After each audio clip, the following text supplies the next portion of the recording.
there, I'm Janna Coumoundouros from Lilacpop Studio, and with all of us being stuck in and also it being March Meet the Maker month, I figured I would do a little video showing you what I'm up to today. One of the things that I'm going to be making is a sterling silver ring, which I forgot I was actually wearing, which is going to be really fun, and also these nifty earrings. So I really do like the look of this. It's kind of cool the way that it's got that dark texture in there. And what's neat is the earring had a hole. So what I did, and I thought I kind of gave it a little character too, is I balled up sterling silver on each side of the hole and just added a little ball on the outside. But I think I kind of want to get it a little bit more shiny at the top, just a tiny bit in those areas. I think I'm gonna have to use my Dremel for that.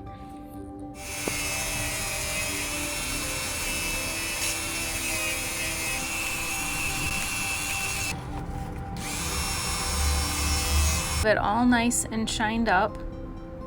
It's looking pretty good. Kind of see. So next I'm going to give it one last little wash, and then I'm going to put it in the chemicals to oxidize it, and then we'll buff it up.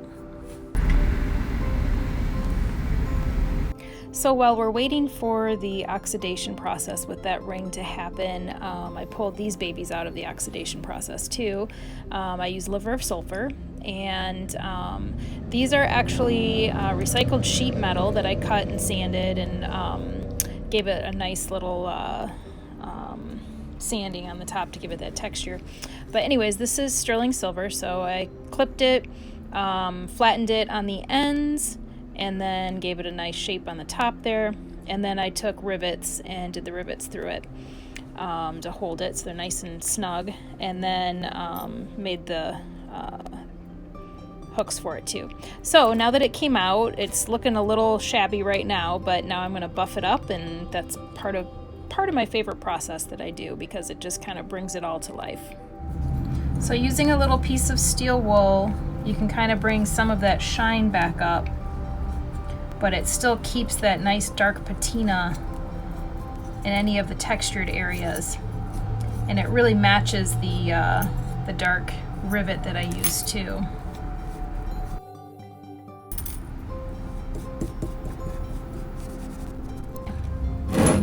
Now that it's done, we're just going to take some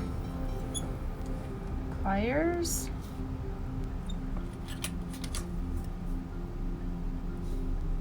I'm offsetting these a bit so that they're not straight up like triangles coming out of your ears. They'll be sideways, which I really like. I think they'll hang really, really nicely.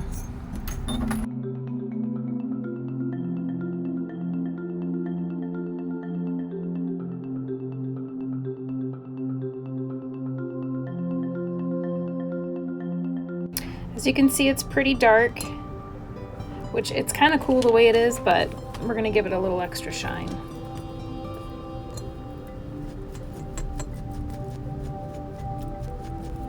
It really gives it some nice contrast, makes everything stand out.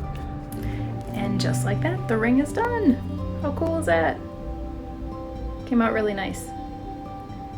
So if you're interested in buying this ring, ooh la la, it will be in my Etsy shop soon.